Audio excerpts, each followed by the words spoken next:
Hi, this is Ridea Keeping It Real, and we are in the New Testament in the book of Acts, and we're getting ready to start hearing the story about Paul.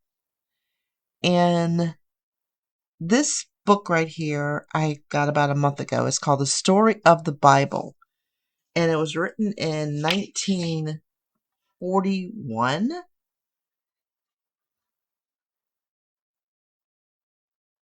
Well, copyright was actually 1923. And I knew it would come in handy. And it's coming in handy. It's coming in handy introducing us to Paul. And how all this, another way to look at Paul and how he spread the gospel. Okay. So this is the part where Jesus has died, been resurrected, and now gone up to heaven. And it's talking about how his message spread. So the teachings of Jesus was the noblest expression of a human soul, seeking happiness and the exercise of love and justice. So the world in which Jesus lived was very badly balanced. Those who sat in the seats of the mighty had too much, and those who lived in slavery had too little. But the latter, the slaves, outnumbered the former, those who had too much, by 1,000 to 1. I'm going to keep just reading what I've highlighted. I think it's interesting. So these people that were slaves that were listening to Jesus, they could not read. They did not know how to write. They had ears, however, which to hear. To their masters, they were little better than cows grazing in the fields. They lived and died and were forgotten, and no one mourned their loss. All men are children of the one heavenly Father. That's the message they were hearing from Jesus. And the first people to accept the new faith were the Jews who lived in the same neighborhood and who had been able to hear him and feel the charm of his words and see the fearless light in his eyes. So, remembering, and we know his name wasn't Jesus, but Jesus was a Jew. His mother was a Jewish. His friends and the disciples were Jews. He himself rarely left the Israelite Jew community where he'd grown up. He was quite willing to associate with foreigners, with Greeks, Samaritans, Phoenicians, and Syrians, and Romans, but lived and died for his own people and lay buried in on Israelite ground. Keep that in mind. Just keep it in mind that he was for his people. But he was okay mingling with people outside of the Israelite nation. So the Pharisees and the Sadducees who killed Jesus were Jews only in the narrow and bigoted sense of the word. Those faithful pupils living in the land of Galilee and of Judea, that the first Christian community, the first combination of people who believed that Jesus was the Christos, or anointed, was founded. But think about this. The Christian community for that name was not used until several years later in the city of Antioch in Asia Minor. But the community of disciples existed and prospered, and the members met regularly, almost under the shadow of the cross in that same city of Jerusalem, which had sent Jesus to his terrible death. So they really weren't known as Christians then. Wasn't known as Christians until pretty much that Paul, I guess, took it to Antioch. We're getting ready to see that. And then we're going to learn about Stephen, who got stoned. And it says that there was not room in their church for the stern Jehovah of Moses and the loving God whom Jesus had preached. They sounded different. But when they said this, the others arose in their wrath and killed them. for they seemed to be in favor of letting down all barriers against foreigners. So they didn't like the fact of letting down barriers against foreigners. And that was still a horrible thing in the eyes of those whose childhood had been spent within sight of the old temple. They did not want foreigners in their religion they had found it. This new way of looking at the Israelite religion that Jesus had preached. In less than a dozen years after the death of Jesus, his teachings had been put into a definite shape which forever separated the Christian from the Jew, and it separates him from the Buddhist or the Mohammedan. I highlighted this. The wisdom of the old Jewish law lay buried in the unknown tongue of the forgotten Hebrew language. But everything connected with the Christos was being written down in Greek, and Alexander the Macedonian had made that tongue the international language of antiquity. So the stage was set. The world of the West was ready for the message from the East. There was need of a man who could carry Galilee to Rome. He came, and his name was Paul. Okay. So the triumph of an idea. I think it's 2 chapters here, is it? It is. So the triumph of an idea. So there must be a break from Jerusalem and the narrow tribal prejudices of the older faith, the Israelite faith. A brilliant speaker and organizer by the name of Paul saved Christianity from the fate of degeneration into another little Jewish sect. Paul left Judea, crossed over into Europe, and made the new church an international institution, which recognized no difference between Jew and the Roman and the Greek. So he pumped this religion out beyond just the Israelites. So the Act of the Apostles, which is what we're reading about now, is the 5th book of the New Testament, which follows immediately after the Gospels. It devotes 16 chapters to the life and the works of Paul. Let's a little bit about Paul. He was the son of Jewish parents who lived in the city of Tarsus, in the districts of Sicilia, in the northwest corner of Asia Minor. And their son was given the name Shaul or Saul. He was well connected, had relatives in several parts of the empire, and when quite young, he had been sent to Jerusalem to go to school. And he was a Roman citizen. So Saul was an apprentice to a tent maker, and afterwards he set himself up. He set up for himself that same business. So he had a business as a tent maker. He was trained in the strict school of the Pharisees. He was a Pharisee. Young Saul was heart and soul with a great council when they ordered the execution of Jesus. So he was there during that time. Afterwards, he eagerly joined the group of young patriots who tried to eradicate the seditious doctrines which the hated Nazarene had spread throughout Galilee and Judea. He was present when Stephen was stoned to death and moved not a finger to save the poor man who was the first martyr to give his life for the new faith. We haven't read yet about Stephen being stoned, but Paul was there. He came in almost daily contact with followers of Jesus. These earliest Christians were exemplary in their personal conduct. They were sober, they didn't tell lies, they gave liberally to the poor, they shared their possessions with the needy neighbors, they prayed. At first, Saul was puzzled. Jesus must have been something more than a revolutionary agitator to have inspired such devotion in people who had never even seen him. So, and it tells how Paul later surrendered himself to the will of his unknown master, Jesus. His conversion took place on a lonely road. He was on his way to Damascus. the high priest had given Saul letters to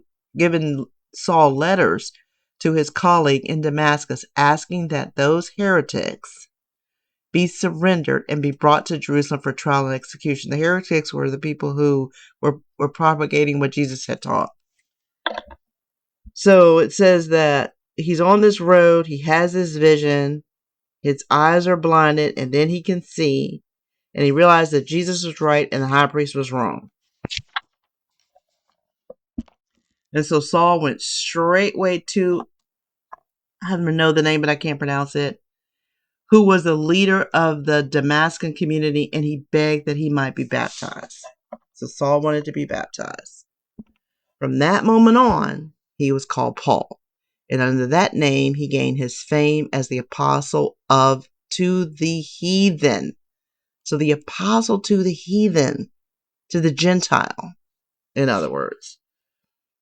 So he went on, and it talks about where the name of Christians was first publicly given, and that Paul stayed in Antioch only a short time and then commenced that life of a wandering missionary, which carried him to all corners of the empire and gave him as his final reward a martyr's grave in an unknown Roman cemetery. So he went, tells about all the places he went: Asia Minor, the Greeks, but the little groups of Jewish Christians were to be found in most Mediterranean ports, hated Paul and did their best to make his work a failure because he was bringing in the so-called heathen. So they wanted him to fail. So Paul was going much too far, that he was too friendly to the followers of Zeus, and that he should first of all be a Jew, and that his Christian ideas should be of secondary importance and should conform as closely as possible to the old Mosaic laws. Paul wasn't having that, though. So when Paul tried to prove to them that the two had nothing in common, that one could not serve Jehovah and the God of Jesus at the same time, their dislike was turned into open hatred. So several times they tried to kill the hated tent maker until Paul began to understand that Christianity, if it were to survive, must appeal to an entirely new public and must break definitely and unequivocally with Judaism. So hear what that is saying. That's why you can hear the difference, the break in the two testaments. Because basically Paul put it out there. He made up his mind to go to Europe. And so he goes to Europe, and he's familiar with the Greek language. He preached the words of Jesus to his first Western audience. He was arrested and taken to prison, but the people had liked him, and he was quietly allowed to escape. He went to Athens. The Athenians listened politely, but they had heard so many new doctrines during the last 400 years that missionaries no longer interest them. In Corinth, Paul secured a great success, as we know from the two letters, 1 Corinthians, 2 Corinthians, which afterwards he wrote to the Corinthian congregation, in which he explained some more of his ideas, which as time passed grew further and further away from those old formulas which were still so dear in the hearts of the Jewish people who were Christians. So he goes kind of off this beaten path, but it works for him. First, he visits Ephesus on the western shore. In the city, since time immemorial, there had been a shrine to Diana, which, or Artemis, which the Greeks called her, the twin sister of Apollo, was something more than the goddess of the moon. The people believed that she could influence all living matter. And in their imagination, she was more powerful than her father Zeus. just as during the Middle Ages, Mary, the mother of Jesus, was thought worthy of greater homage than Jesus. So Paul, not knowing the conditions in the city, asked permission to speak in the local synagogue. This was granted, but withdrawn as soon as the Jews had heard a few of his sermons. He then hired the lecture hall of a former Greek philosopher, and for 2 years he conducted what one might call the first theological seminary. Ephesus, like Jerusalem, was a city with a religious monopoly. The services of the Temple of Diana brought profit to many people.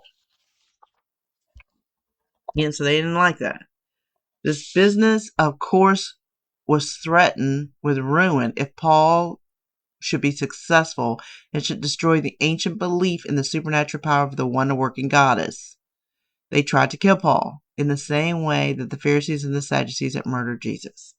The Christian community of Ephesus was too strong to be destroyed, and although Paul never visited the city afterwards, Ephesus became the most important center of the early Christian world and several of the earliest councils, which gave the new doctrines their final shape, were held in this town, as you may read in the chronicles of the 2nd and 3rd centuries of our era, which is the book of Ephesians. So Paul was now growing older. He had suffered many hardships, did not know whether he could live much longer. Before his death, he decided to visit one more scene of his master's death. The so-called Christian community of Jerusalem was in truth a branch of the Judaic faith. The very name of Paul was execrated by those who could not forgive the apostle his love for the heathen. Right? They didn't like him. So Paul proved that he was a Roman citizen. So he kind of gets, I think he gets, he's in trouble again. So he proved that he was a Roman citizen. They hastily offered their apologies and removed the handcuffs, which had been placed upon him as a matter of precaution. Paul was brought to the Great Council. The town was on the verge of a civil war. The Pharisees and the Sadducees had long since repented of their hasty coalition, brought about by the purpose of killing their common enemy, Jesus. They had engaged in a series of bitter quarrels, which forever kept the people of Jerusalem in turmoil and religious excitement. Got a little ways to go here. They sent Paul to Caesarea. Paul remained in Caesarea for 2 years, and he enjoyed himself. He had a lot of liberty to go where he wanted to go. But then he wanted to go to Rome. He goes to Rome. He realized he's a Roman citizen. So in the fall of the year 60, he's in Rome. And then there's a shipwreck. I remember reading about this in the New Testament. There's a shipwreck, and he ends up in the island of Malta. He ends up there, it looks like, for about a year. And then finally he gets another ship, and he ends up in Jerusalem. So he rents this quiet room in one of the poor quarters, and once more turned to a missionary. He was an old man, almost broken by the hardships of the past 20 years. But the jail sentence, he had jail sentences, scourging, stoning. He was almost stoned. He was stoned, it looks like. He was stoned and almost died. Endless journeys. Trying to do this thing he's trying to do to keep this religion going. Now it's the year 64. 64 years after Jesus has died. The Emperor Nero encouraged the mob when they started out to plunder and murder all those who belonged to this new faith.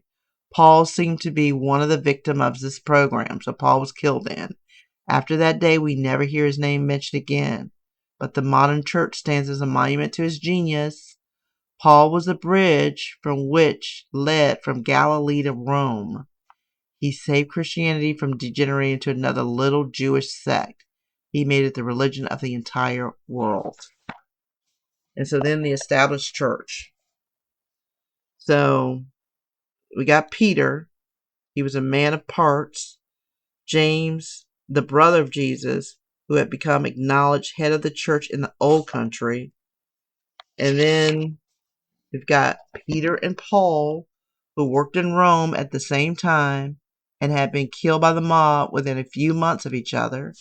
So as long as the Christians had been merely queer people who came together occasionally in obscure houses and equally obscure parts of the town to inspire each other with stories about the Messiah who had died of the death of a runaway slave. No danger was to be feared from their meetings. But, first of all, those who depended for their living upon the worship of Jupiter began to complain. So they were like, you can't do this because we've got other ways that we're trying to get people to give us money for what they believe in.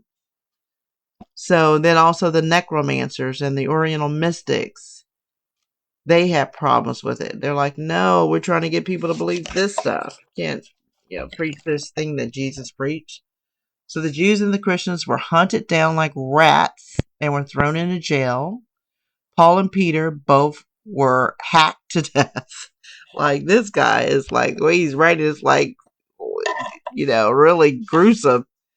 The church went underground. This made all Christians members of this made all Christian members of a secret society, something which they had never been before. So in the country where 80% of the people were slaves, it was not safe to allow circuitous meetings, which could not be controlled by a police sergeant. They didn't like this, Christianity thing. So then they're talking about the church, how this church is getting started. So the older men, the so-called elders, were asked to undertake the management of the daily affairs of the community. Then they appointed a bishop or a general overseer to direct their common policy. These bishops, by the very nature of their office, were supposed to be direct successors of the apostles. The days of Rome's decline, when there was little chance for energetic young men to make a career in the army or in the civil service, that they should turn to the church to find an outlet for their ambitions and their need of enterprise, which they still do to this day. At last, it was no longer considered safe for the Roman emperors to reside in their own city. A century later, Rome acknowledged as a spiritual capital of the East and West, North and South. So, yeah, I mean, to me, that was interesting, especially about Paul, just a little insight to Paul and how he was not liked. Originally by the people who knew Jesus, he was not liked by them. But he did what he had to do to keep this religion alive. I just thought it was interesting. It's a different take on it when we read the book of Acts. We can kind of reflect on that. So, until next time, it's Ridea keeping it real.